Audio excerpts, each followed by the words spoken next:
So Pixel, okay? I want to start with them and just kind of I'll play their video and then we'll discuss about kind of what they're about, right? This is a boy learning to ride a bike. Yeah. This is an astronaut floating in space. This is a couple of elephants mating. This is a group of Brazilian superheroes. This is bad money. This is the most expensive crypto kitty. And this is your pixel on the blockchain forever. Right? So pixels, right? You got to understand what that means, right? So you're going to think of something like this. And like I said, this is about to start rolling out, but think about, and they have talked about this already. This is like, I'm not dropping nuggets, everybody. Don't get me in trouble, because we've already talked with their developers and everything. But you go to you can go to BDMC. See the next one up right there, yep. Right there. So the billion. I love this one.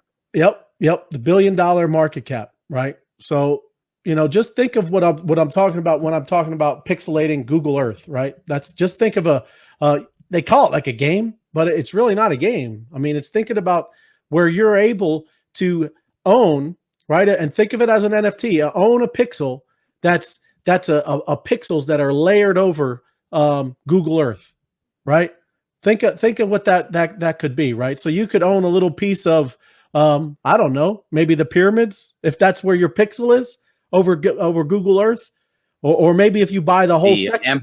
The Empire State Building. That's what I wanted to buy right away. Right. That's right. They said no, you can't buy landmarks yet, but they're gonna figure out how you can buy landmarks. Well, you can't say, how are they going to stop you? I thought this was DeFi. Well, like the 7 wonders of the world and the landmarks. I don't know. They were like, they weren't happy when I went right after the Statue of Liberty and the Empire State Building. Are those the early adopters? Is that the guys that get in early? That's joking. What I said. I said I want to run right in there and buy up the Empire State Building and the Statue of Liberty, and they were like, well, we'll see about that. So I don't know if they would reserve them and have an auction or something like that. Right? But yeah, you could buy your own yard. Yeah. Anytime you wanted. Yeah, well, and think of that as what I'm saying is I know we might think it's kind of goofy of the virtual world, like come on, what are you going to do, and how does that mean anything?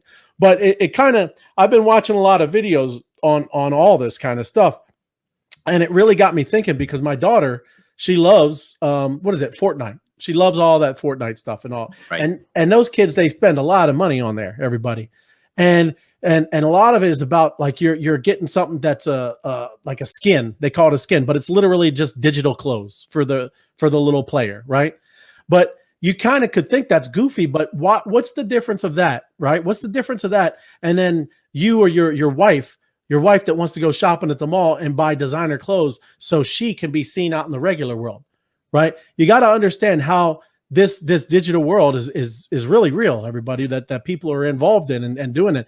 That's how she is perceived, whatever, right, in this world, right? So there really is no difference. And I was like, wow, that's pretty cool way to think of it, because yeah, that is getting to be pretty real, right? And you're talking about virtual reality and it's things that are coming.